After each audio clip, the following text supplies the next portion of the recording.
नमस्कार, स्वागत है आप सभी का हमारे चैनल कृषि ज्योति पर। आज हमारे साथ है कृषि विभाग के सेवानिवृत्त सहायक निदेशक डॉक्टर मदन लाल जोशी जी, जो हमें बताने जा रहे हैं कि धान की फसल के लिए जो नर्सरी तैयार की जाती है उसे किस तरह से तैयार करें। तो सर, आपका सबसे पहले बहुत बहुत स्वागत है हमारे इस प्रोग्राम में। नमस्कार, राम राम। किसान भाइयों का अभिनंदन कृषि ज्योति में।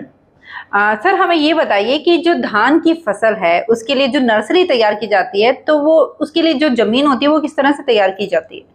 धान की फसल से मतलब चावल की फसल जी। खाद्यान्न में गेहूं के साथ साथ चावल का भी बहुत महत्व है।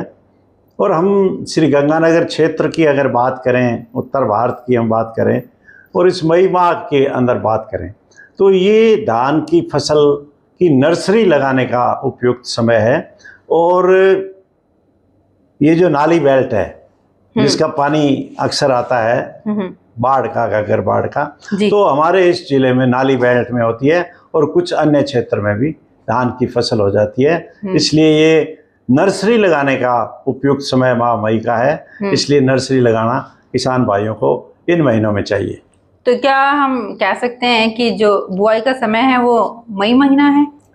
बुआई तो जून में जाएगी। आप नर्सरी की बात करेंगे तो इसके लिए नर्सरी की जो भूमि है, भूमि तो पूरी अच्छी तरह तैयार करनी पड़ेगी। जब पौध तैयार करनी पड़ती है तो उसकी पूरी जुताई, पूरी गहाई, पूरी जमीन को समतल करना, ये सारी चीज़ें करनी है। मगर चूंकि नर्सरी लगानी है, पौध तैयार करनी है, इसलिए उसके लिए क्षेत्र एक निर्धारित किया गया है। अगर 1 बीघा में आपने धान की फसल लगानी है तो इसके लिए 10 बाई 10 मीटर 100 वर्ग मीटर का क्षेत्रफल आपको लेना पड़ेगा।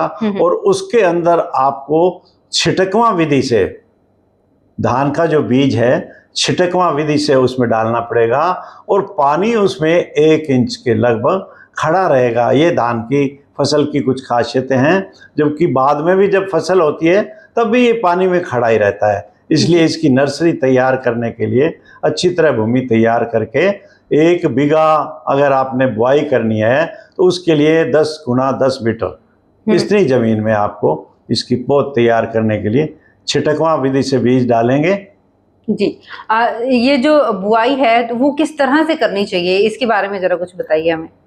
बुआई धान की जो करनी है उसके लिए अभी नर्सरी की जो बात करें अपन, तो 6 किलो बीज उस 10 गुना 10 के फील्ड में 6 किलो बीज को छिटकवा विधि से डाल दें, 1 इंच पानी खड़ा रख दें, तो ये आपके 1 बीघा के लिए पर्याप्त बीज हो जाएगा। और इसके बाद इसको मैनुअली यानी आदमियों के हाथों से जब खेत तैयार होगा 1 बीघे का 165 गुना 165 फीट का, तो ये इस नर्सरी में से पौध ले जाकर काफ़ी जो इसके अंदर एक्सपर्ट कृषक होते हैं उनके द्वारा इसकी खेत में बिजाई होती है।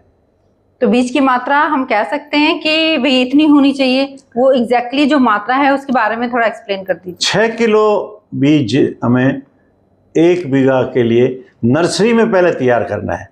नर्सरी चूँकि सघन होगी, बहुत गहरी होगी, वो 10 गुना 10 मीटर की जो जगह है, तो उसमें 6 किलो बीज छिटकवा डालेंगे तो वो बहुत गहरा बीज आपका होगा और उसमें पानी को हर वक्त खड़ा रखेंगे। तो इस विधि से हम इसको पौध तैयार कर लेंगे और पौध तैयार करने के 2 माह बाद, अभी हम मई में बात कर रहे हैं क्योंकि समसामयिक समय है, हम खेतीबाड़ी की बात वही कर रहे हैं जिस फसल का जो समय निर्धारित है।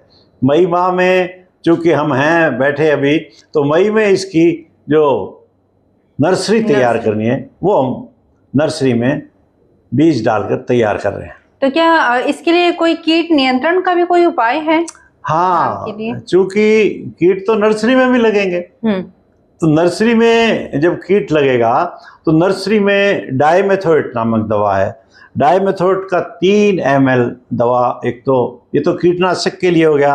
अगर कोई बीमारी भी हो तो जाइनेब दवाई है, यानी एक कीटनाशक होगी, एक रोगरोधी होगी, उस जाइनेब का 10 ग्राम, डाइमेथोएट का 3 ml, जाइनेब का 10 ग्राम, इनको 3 लीटर पानी में मिलाकर नर्सरी जो हमारी है उसमें पानी खड़ा रहेगा उस वक्त, उसके ऊपर छिड़काव कर दें इसको 3 लीटर को, और 15 दिन बाद में पुनः छिड़काव कर दें। आप यूं कहें कि जब बच्चा छोटा है तो उसको स्वस्थ तैयार करें। जब हमारी नर्सरी में पौध तैयार होगी तो कीट और रोग से भी सुरक्षित होगी और उसको अच्छी तरह से पौध भी तैयार होगी। अब इसमें उर्वरक की मात्रा भी डालनी है आपको। जब आप नर्सरी तैयार करते हैं तो उस जमीन में पहले गोबर की खाद सबसे बड़ा एक जमीन के लिए अमृत है। 250 किलो गोबर, 2.5 क्विंटल गोबर उसमें डाल दीजिएगा, 2 किलो यूरिया उस 10 बाई 10 मीटर में, और 8 किलो सिंगल सुपर फास्फेट। इस तरह से उस नर्सरी में जो पौधे हैं उनकी भी खुराक हो गई, नर्सरी में पौधों की खुराक भी हो गई, उसको कीट और रोग से नियंत्रण भी हो गया, और उसमें पानी हर वक्त खड़ा रखेंगे। लगभग 1.5-2 माह की जब आपके नर्सरी में पौध तैयार हो जाएं, तब इसको जून के अंत में जाकर मुख्य खेत में नर्सरी से उठा के उस पौध को और एक साथ जिस खेत में बुआई करनी है उसमें बुआई करेंगे, और इससे किसान भाइयों को अधिक से अधिक लाभ होगा, अच्छी फसल होगी। और ये जो कि पानी की जहाँ मात्रा अधिक है उसी क्षेत्र में बोया जाएगा। तो ये थी धान की फसल के लिए नर्सरी किस तरह से तैयार करें। इसी तरह की अगर आप और भी नई जानकारी चाहते हैं तो कमेंट बॉक्स में कमेंट कर सकते हैं, और आपको हमारा ये वीडियो कैसा लगा इसके बारे में भी ज़रूर बताएं, और इस वीडियो को ज़्यादा से ज़्यादा लाइक एंड शेयर करें ताकि ज़रूरतमंद किसानों तक ये वीडियो पहुंच सके। धन्यवाद।